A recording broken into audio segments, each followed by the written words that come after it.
Shalom Bapak Ibu Saudara, dikasihi dan diberkati oleh Tuhan. Jumpa kembali dengan saya Pendeta Yusuf Panggo di dalam program kita Bijaksana bersama Kitab Amsal.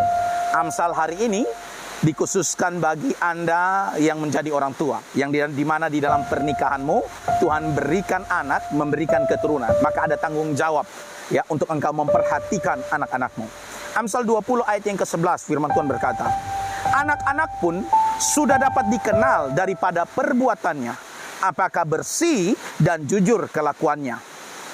Sifat seorang anak pun dapat diketahui dari kelakuannya, apakah ia tulus dan benar atau tidak.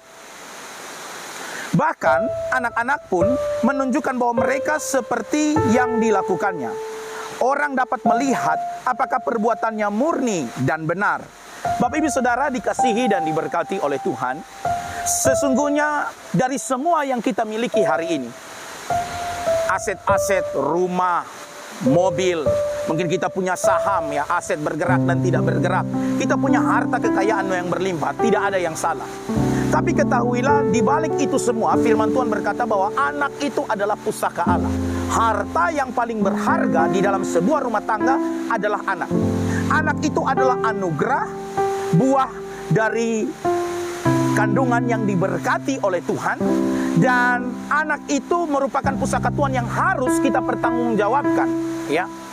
Dan bagaimana nanti anak itu bertumbuh, anak itu berkembang, dia menjadi orang yang baik atau jahat, itu ditentukan dari pola didik dalam keluarga. Ditentukan sekali lagi, pola didik dalam keluarga. Sehingga Amsal berkata di dalam Amsal 20 ayat 11, orang tua harus memperhatikan perbuatan anaknya. Sekalipun mereka mungkin masih anak yang kecil. Ketika dia buat kesalahan, kita harus menegurnya, kita harus mengingatkannya. Karena di bagian lain Alkitab juga berkata bahwa didiklah seorang muda, anakmu itu di dalam takut akan Tuhan. Maka sampai masa tua, dia akan tetap berada di jalan itu. Dia tidak akan menyimpang dari jalan atau didikan yang ada. Bahkan Salomo sendiri berkata bahwa dia dididik ketika di rumah ayahnya, dia dididik untuk mengikuti peraturan dan ketetapan ayahnya. Sehingga tidak serta-merta Salomo itu tiba-tiba menjadi seorang raja dan pemuda yang bijaksana.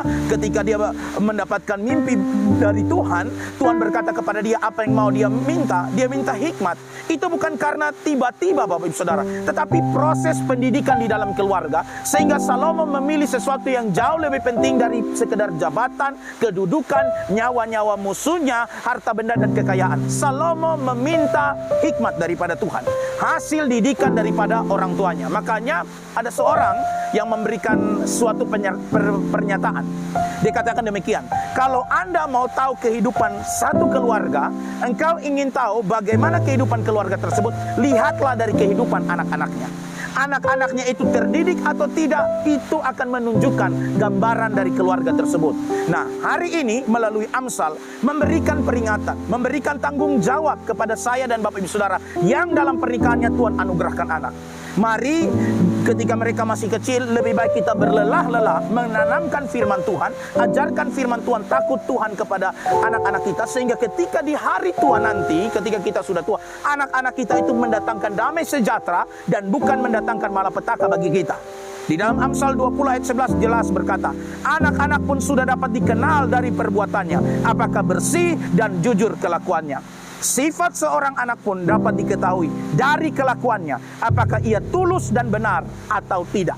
Jadi jangan manja bodok ya, orang Kupang bilang jangan manja bodok. Anak buat kesalahan kau diam, anak buat pelanggaran, anak buat sesuatu yang tidak benar, Anda senyum-senyum saja.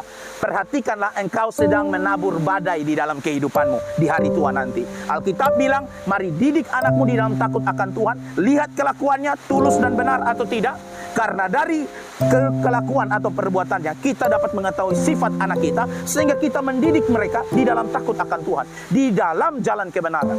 Nah, hari ini Bapak Saudara, menjadikan memang anaknya kita, tapi dalam proses mendidik anak-anak tersebut, kita kasih orang lain yang mendidik anak kita.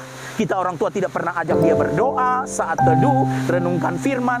Maka sesungguhnya anak-anak kita akan bertumbuh dalam tanda kutip Bapak Saudara, liar, tanpa peraturan, tanpa hidup takut akan Tuhan, dan berakhir dengan kebinasaan. Karena apa? Orang tua yang gagal mendidik anak-anaknya di dalam takut akan Tuhan. Karena itu mari kita belajar menjadi bijaksana dalam hidup, Boleh engkau mengejar seluruh harta dunia, tapi ingatlah, apa yang engkau lihat hari ini akan membusuk, akan dimakan ngengat dan karat.